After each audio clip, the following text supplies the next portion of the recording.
The text came through at 9:47 a.m. on a Wednesday. Mom, Uncle Richard passed away last night. Funeral is Saturday. Will reading is Monday at 2 p.m. I stared at my phone screen in the empty staff lounge at Seattle General Hospital, where I'd just finished a 12-hour shift in the cardiac unit. My hands started shaking. Uncle Richard. Dead. I'd spoken to him 3 days ago. Our usual Tuesday evening call. He'd sounded tired but fine, complaining about the Mariners pitching like always. We talked about his garden, about the book he was reading, about absolutely nothing important. The way we always did. You okay? My coworker Lisa touched my shoulder. My uncle died, I said quietly. Oh, Emma. I'm so sorry. I nodded, unable to speak past the tightness in my throat. I excused myself and went to my car, where I sat in the parking garage and cried for 20 minutes. Uncle Richard had been 78. I'd known this day would come eventually. Knowing didn't make it hurt less. My phone buzzed again. Mom, don't expect anything at the will reading. He barely knew. We were his real family. I stared at that message for a long time. Then I blocked out the pain and drove home to my small apartment in Capitol Hill, the one Mom loved to mention whenever she wanted to remind me that my older sister Melissa lived in a 4-bedroom house in Bellevue. The funeral was exactly what I expected. Mom and Dad arrived early in expensive black. Melissa came with her husband Brandon and their 2 kids. Kyle showed up late, reeking of cologne. I'd arrived an hour early to be alone with Uncle Richard before everyone else. The service was brief. The pastor spoke in generic platitudes. Melissa cried loudly. Mom dabbed her eyes. Dad stood stoic. I didn't cry. I'd already cried. Instead, I thought about Tuesday evenings. At the reception afterward, held at Mom and Dad's house in Medina, the family gathered in clusters. I stood alone by the window holding a cup of coffee I didn't want. Emma. Mom approached, her voice low. We need to discuss Monday. The will reading. Yes. She glanced around, then moved closer. Your father and I have been thinking. Richard's estate is substantial. The house alone is worth at least $1 million, and he had investments, savings. We're talking significant money. Okay. We were his immediate family. Your father is his only sibling. It's only natural that the bulk of the estate would go to us, with portions for you kids. I said nothing. But you should understand, Mom continued, that Richard barely knew you, Emma. You visited him, a few times a year. Every Tuesday for 6 years, I thought. But you didn't know that. We were the ones who really cared for him, Mom said. We were his real family.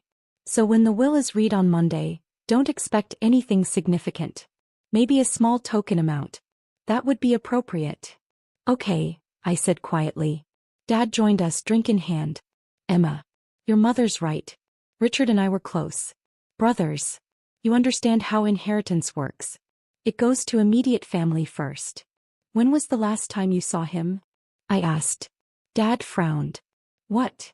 When was the last time you saw Uncle Richard? Before he died. Christmas, Dad said. We had him over for Christmas dinner. 8 months ago. They'd had him over for 4 hours on Christmas Day. I'd been there too. Uncle Richard had looked uncomfortable the entire time, surrounded by expensive decorations and expensive food and expensive people discussing expensive things. He seemed fine then, Mom added. Healthy. This was very sudden. It wasn't sudden. Uncle Richard had been diagnosed with congestive heart failure 2 years ago. I'd taken him to every cardiology appointment. I'd picked up his medications. I'd helped him understand his treatment plan, using my nursing background to translate the medical jargon. But my family didn't know any of that. Melissa appeared with a glass of white wine. Are we talking about the will reading? Yes, Mom said. I was just explaining to Emma not to expect much. Obviously the house will go to Mom and Dad, Melissa said. They can sell it and use the money for retirement. The rest should probably be split among us kids. Fair and equal. We'll see what Richard decided, Dad said carefully. Did he have a will? Kyle asked, joining our circle.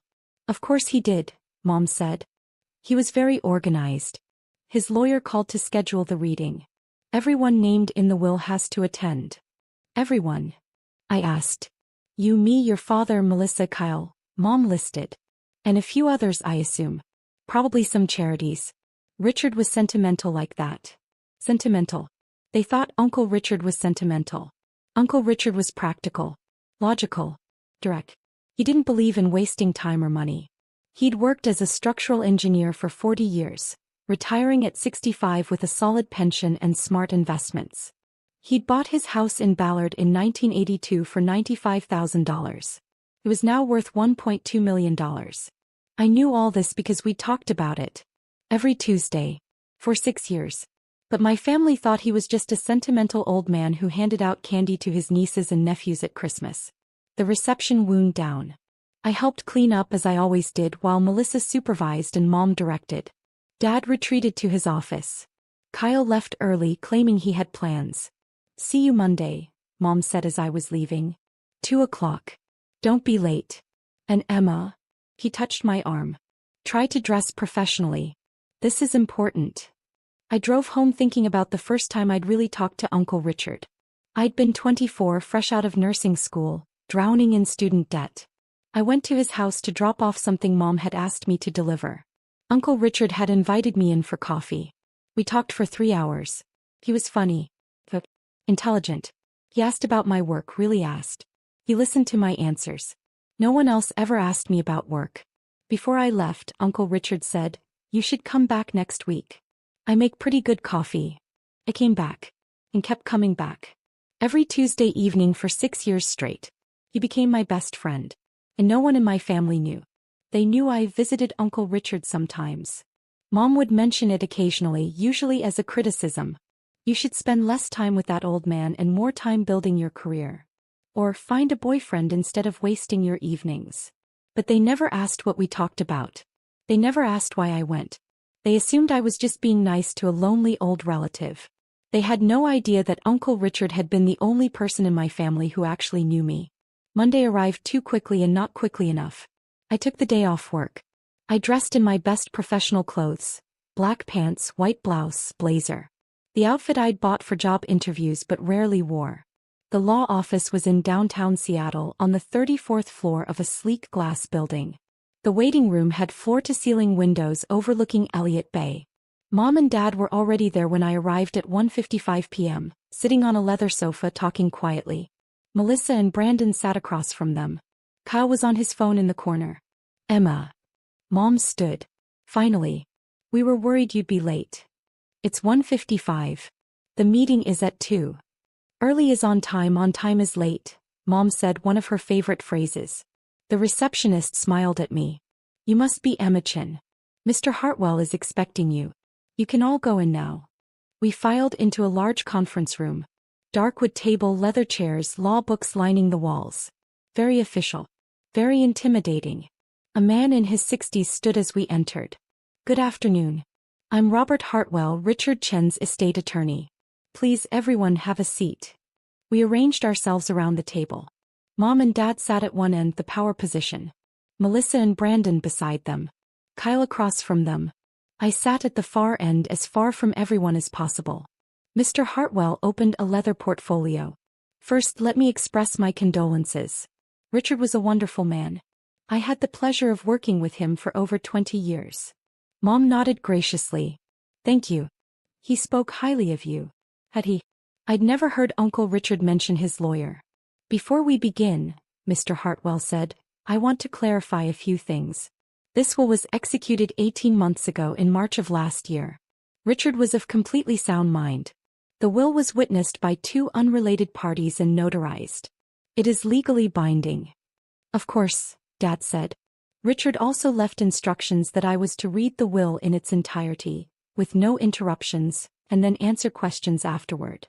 I'd appreciate everyone's cooperation with that. We all nodded. Mr. Hartwell put on reading glasses. "The last will and testament of Richard Michael Chin, executed March 15, 2024. He read through the opening legal language, declarations that Uncle Richard was of sound mind, that this superseded all previous wills, that he appointed Mr. Hartwell as executor. Then he reached the bequest. To my brother Daniel Chin and his wife Patricia Chin, I leave the sum of $5,000 each for a total of $10,000. Silence. Mom's face froze. To my niece Melissa Chin Morrison, I leave the sum of $5,000. Melissa's mouth opened. What? Please hold questions until the end, Mr. Hartwell said gently.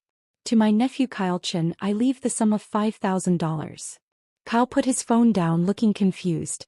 The entirety of my remaining estate, Mr. Hartwell continued, including my residence at 4728 Sunset Avenue, all bank accounts, investment portfolios, retirement accounts, personal property, and any other assets not specifically mentioned above, I leave to my niece Emma Louise Chin. The room went completely silent. I couldn't breathe. The estate has been valued at approximately $3.2 million, Mr. Hartwell said, still reading. This includes the Ballard residence valued at $1.2 million, investment accounts totaling $1.7 million, savings and checking accounts of $200,000, and personal property and vehicles valued at approximately $100,000. Mom's face had gone white. Chilly white. Richard also left a letter to be read at this time, Mr. Hartwell said. He pulled out an envelope. To my family and to Emma, this letter explains my decision. He opened it and began reading in Uncle Richard's voice. Practical, direct, no wasted words. To my brother Dan and his wife Patricia. You are good people. You worked hard, built successful careers, raised 3 children. I'm proud of you. But let's be honest with each other. You visited me once a year at Christmas. You called on my birthday and major holidays. That's fine. I don't fault you for it. You had busy lives. To Melissa, you're ambitious and driven. You've built a beautiful life. The few times you visited, you were polite but distracted, always checking your phone, always rushing to leave. That's okay. I understand. To Kyle, you're young and figuring out your path. The handful of times you came by, it was because your mother made you. You were bored the entire time. I don't blame you for that either. Here's the thing though. For the past 6 years, Emma has come to my house every single Tuesday evening. 6 to 8 p.m. Like clockwork. He never missed. Not once. She came when she was exhausted from 12-hour hospital shifts. He came when she was sick with the flu herself. She came during snowstorms and heat waves. She came when she had her own problems and worries. She didn't come because she had to. He came because she wanted to. We drank coffee. We talked. About everything. She told me about her patients, about the challenges of being a nurse, about her dreams of maybe becoming a nurse practitioner someday. I told her about my career, about engineering, about your mother, her grandmother, who died before Emma was born. She listened to my stories. She laughed at my jokes. He cared about my opinions. When I was diagnosed with heart failure 2 years ago, Emma took me to every appointment. She made sure I understood my medications. He helped me modify my diet. She checked on me between our Tuesday visits, calling to make sure I was okay. She did this while working full-time, while dealing with her own challenges, while being dismissed and overlooked by her own family. None of you knew any of this. You didn't know because you never asked. You assumed Emma was just being nice, that she visited, sometimes, that she was wasting her time with a boring old man. But Emma saw me. Actually saw me. Not as an obligation or a burden or a source of future inheritance. As a person. A friend. She gave me something precious in my final years. Her time and her genuine care. That's worth more than money can measure. So I'm leaving her the money. To Dan, Patricia, Melissa and Kyle, your $5,000 bequests are not insults. They're acknowledgments. You're family. I loved you. But Emma earned this inheritance through 6 years of showing up, consistently and selflessly. If you're angry about this decision, I understand. But ask yourselves, when was the last time you spent 2 hours with me just talking? When was the last time you asked about my life, my thoughts, my fears? Emma asked. Every Tuesday. For 6 years. That matters. With love and no regrets, Richard Chin. Mr. Hartwell set down the letter. The silence in the room was suffocating. I had tears running down my face. I couldn't stop them. This is insane, Melissa said. Her voice was shaking. This isn't legal. He was clearly manipulated. I assure you, Mr. Hartwell interrupted calmly, the will is completely legal and valid. Richard was evaluated by his physician 3 weeks before executing this will. The doctor certified that he was of sound mind and not under any undue influence. She's a nurse. Mom's voice was sharp. He had access to him. She could have. Mrs. Chin. Mr. Hartwell's voice was firm now. I'm going to stop you right there. Any allegations of impropriety could expose you to legal liability. Richard made this decision freely and clearly. I was present when he executed the will. I spoke with him at length about it. He was absolutely certain. But $3 million, Dad said. He looked stunned. That's... Richard, we're your family. Your brother. And Emma is your daughter, Mr. Hartwell said quietly. Richard's niece. Also family. This is different, Mom insisted.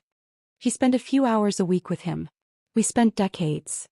With respect, Mrs. Chen, what matters is not the history but the present. Richard makes that clear in his letter. Emma was present during his final years. That's what he valued. Kyle was staring at me. You never told us. About the Tuesday visits. You never asked, I said softly. 3.2 million, Melissa said. She looked at me with an expression I'd never seen before. Pure fury. You manipulated an old man. Melissa.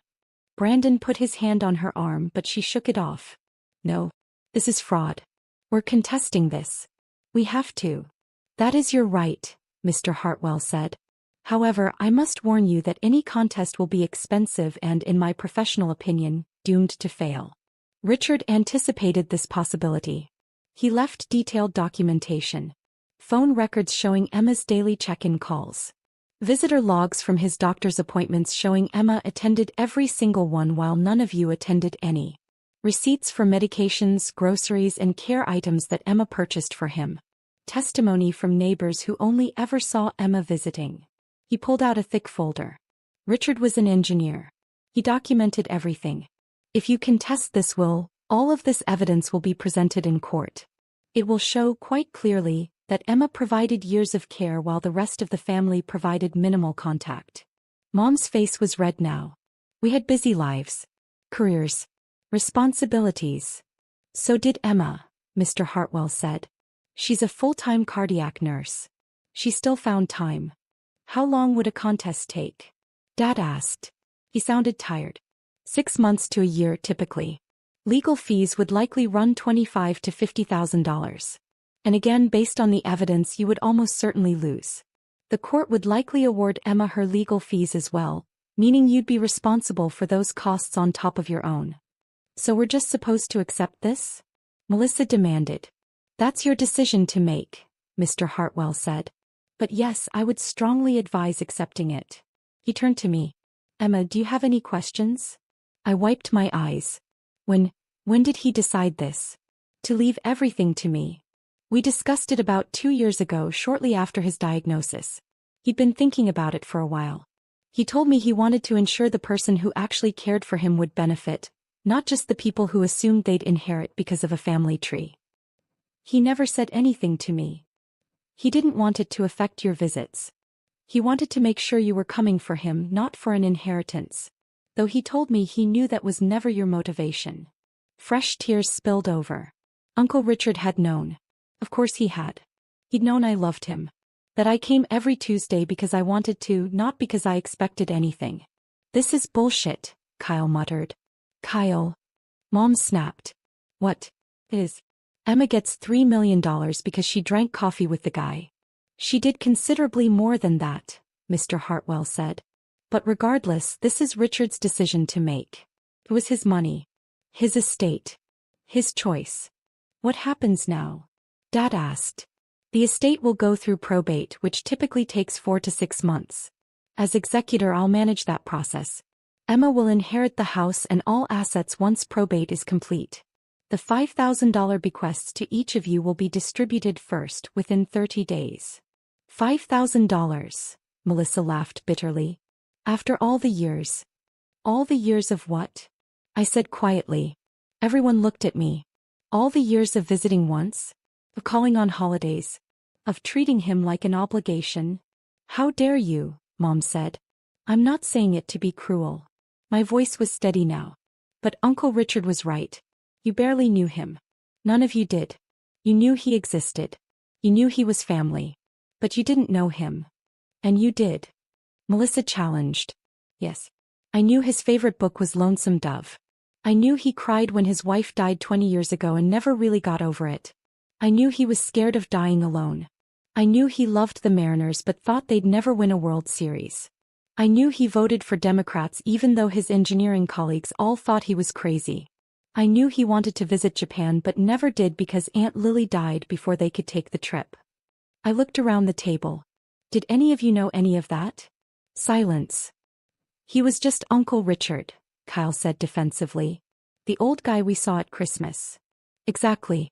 And that's fine. You had your own lives. I'm not judging you for that. But don't be angry with me because I actually spent time with him.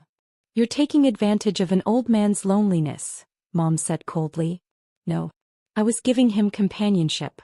There's a difference. Mr. Hartwell closed his portfolio. Unless there are legal questions, I think we're finished here. Emma, please call my office tomorrow and we'll begin the probate process. Everyone else, you'll receive your bequests within 30 days. We all stood. The silence was crushing. In the elevator down, no one spoke. We were all crammed together in the small space, not looking at each other. When we reached the lobby, Mom turned to me. If you had any decency, you'd split that money with your family. No, I said. No. Uncle Richard left it to me. He explained why. I'm going to honor his decision. You're being selfish, Melissa said. Maybe. Or maybe I earned it.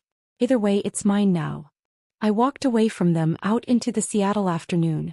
My phone started buzzing before I'd even reached my car. Melissa, you're destroying this family. Kyle, this is so messed up. Mom, we need to talk about this reasonably. Dad, Emma, call me. I didn't respond to any of them. That night I drove to Uncle Richard's house. My house now, I suppose, though that felt impossible to process. It was a small craftsman bungalow with a covered front porch. The garden Uncle Richard had tended for 40 years was overgrown now. He'd been too weak to maintain it these last few months. I used the key he'd given me 2 years ago. In case of emergency, he'd said. You're my emergency contact. You should have a key. The house smelled like him. Coffee and Old Spice and old books. I stood in the living room and cried. Everything was exactly as it had been last Tuesday. The coffee maker I'd used to make our evening coffee. The 2 mugs in the sink still unwashed. The book he'd been reading, bookmark halfway through. The photo albums on the shelf. Uncle Richard's entire life, documented in pictures. I pulled one down and flipped through it. Uncle Richard and Aunt Lily on their wedding day. Uncle Richard at his college graduation. Uncle Richard and Dad as kids, maybe 7 and 10, grinning at the camera. Toward the back, recent photos. Most of them were of Uncle Richard alone, at his garden at the park, reading on his porch. Then I found a section of photos I hadn't known existed. Photos of me and Uncle Richard. Someone must have taken them, maybe a neighbor. Us sitting on the porch drinking coffee. Us at the kitchen table both laughing at something. Us in his garden, me holding a watering can while he pointed at a plant. He'd kept photos of our Tuesdays. I sat on his couch, my couch, and cried until I couldn't cry anymore. The next 2 weeks were brutal. My family called constantly. Mom wanted to have a family meeting to discuss fair distribution. Melissa left voicemails accusing me of manipulation and greed. Dad sent long emails about family obligation and doing the right thing. Kyle just sent angry texts. I didn't respond. I went to work. I did my job. I came home. I ignored my phone. Mr. Hartwell called to walk me through the probate process. He was kind and patient, explaining everything clearly. You're handling this well, he told me. Richard would be proud. My family hates me. They're upset. They expected something different. But that's not your fault, Emma. You didn't manipulate anyone. You were just present. That's all Richard wanted. Someone to be present. 3 weeks after the will reading, Mom showed up at my apartment.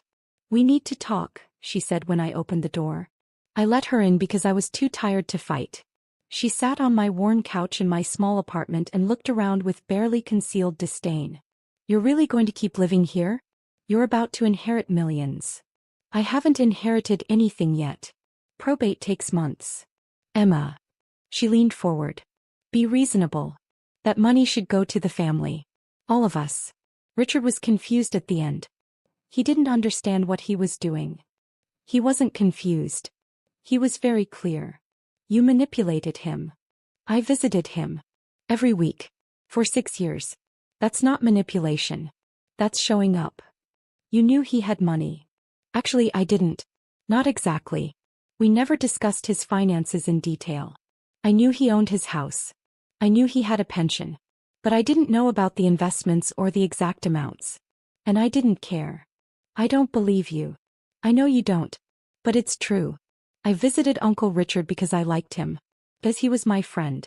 Because every Tuesday evening for 2 hours, I had someone who actually listened to me. Mom flinched. We listen to you. No, Mom, you don't. You never have. When's the last time you asked about my job? Really asked, wanted details? You're a nurse. You work at a hospital. I'm a cardiac care nurse. I specialize in post-surgical recovery. I've been thinking about going back to school to become a nurse practitioner. Did you know that? Mom was silent. I've been thinking about it for 2 years. I've mentioned it. But you've never asked about it. You're always too busy telling me about Melissa's kitchen renovation or your golf club drama. That's not fair. It's completely fair. And it's fine, Mom. I stopped expecting you to be interested in my life years ago. But don't be surprised that I formed a close relationship with someone who was interested. So this is our fault? This isn't about fault. This is about choices. Uncle Richard chose to leave his money to me. I'm choosing to accept it. You're choosing to be angry about it. Those are all choices we're making. $3 million, Emma. I know. That could change all our lives. It's going to change my life. That's what Uncle Richard wanted. Mom stood. If you go through with this, your family will never forgive you. Then I guess my family will never forgive me. She left without another word. 4 weeks after the will reading, Melissa showed up with a lawyer. They came to my apartment on a Saturday morning. I was still in my pajamas, having worked a night shift. This is my attorney, Michael Brennan, Melissa announced. We're filing a contest to Richard's will. Mr. Brennan looked uncomfortable. Miss Chin, my client believes there are grounds to challenge the will on the basis of undue influence. Hey, I said. I was too tired for this. We'd like to propose a settlement, he continued. Rather than going through expensive litigation, we're prepared to offer you a generous amount if you'll agree to split the estate more equitably. How equitably? 40% to you, 60% split among the other family members. I did the math. That would give me about $1.3 million. They'd split nearly $2 million. No, I said. Emma, be reasonable, Melissa said. We're being more than fair. Uncle Richard was clear about what he wanted. I'm not negotiating against his wishes. We will win in court, Mr. Brennan said, though he didn't sound confident. The evidence of undue influence is compelling. What evidence? You had exclusive access to Richard. You isolated him from his family. You're a medical professional who could have manipulated his medications or mental state. I'd like you both to leave now, I said calmly. Emma. Leave. Or I'll call the police and report you for harassment. They left. 2 hours later, I received a call from Mr. Hartwell. Your sister has filed a will contest, he said. I expected this. Don't worry.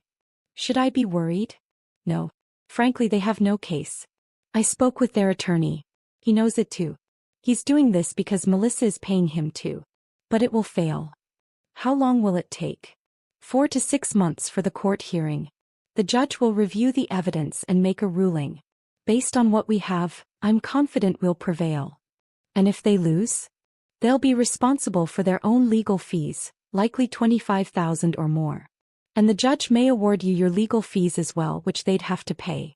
Total cost to them could be $50,000 or more. That seems like a waste of money. It is. But sometimes people need to learn lessons the expensive way. 5 months later, we sat in King County Superior Court. Judge Margaret Fisher presided. She was in her 60s, sharp-eyed and no-nonsense. Melissa's attorney, Mr. Brennan, presented their case. He argued that I'd had unusual access to Uncle Richard. That I'd isolated him from his family. That as a medical professional I could have influenced his mental state. He had no evidence of any of this. Just speculation and insinuation. Then Mr. Hartwell presented our case. He had phone records showing I'd called Uncle Richard daily for 2 years. Visitor logs from cardiology appointments showing I'd attended all 17 appointments while no other family member attended any. Testimony from Uncle Richard's cardiologist stating that Richard had been completely mentally competent until his final week. Testimony from 3 neighbors stating they'd only ever seen me visiting, never other family members except once a year at Christmas. He had receipts for medications I'd purchased, grocery receipts for food I'd bought him, receipts for the home health aide I'd hired out of my own pocket when Uncle Richard got too weak to manage alone. He had Uncle Richard's letter written in his own hand, explaining his decision clearly and rationally. Judge Fisher reviewed everything silently. Then she spoke. "I've practiced law for 35 years, she said. I've overseen hundreds of will contests. Most of them involve legitimate concerns. Questions about mental competency, suspicious circumstances, unclear intent. This is not one of those cases." She looked at Melissa. "Ms. Morrison, your uncle left a clear, documented explanation of his decision. He was evaluated by a physician and found competent. He had the right to leave his assets to whomever he chose." "But she manipulated," Melissa started. "No," Judge Fisher interrupted. "She visited him. There's a difference. A significant one." He turned to me. "Ms. Chen, the evidence shows you provided consistent, loving care to your uncle for years. You did so while working full-time as a nurse. You did so without any apparent expectation of inheritance. Your uncle valued that care. He chose to reward it. That was his right." Back to Melissa. "If you had wanted to inherit, you should have been present in his life. That's not manipulation on your niece's part. That's consequence." She banged her gavel. "Contest denied. Richard Chen's will stands as written. Furthermore, given the weakness of this case and the clear evidence against it, I'm awarding Ms. Emma Chen her legal fees, to be paid by the contesting party." Mr. Hartwell leaned over and whispered, "That's $12,000 they now owe you." Melissa stood abruptly and walked out, her face red. Outside the courtroom, Mom and Dad were waiting. "You're really going to let them make us pay?" Mom asked. "I didn't make that decision. The judge did. You could waive it. Show some family compassion." "No," I said. "You chose to contest the will.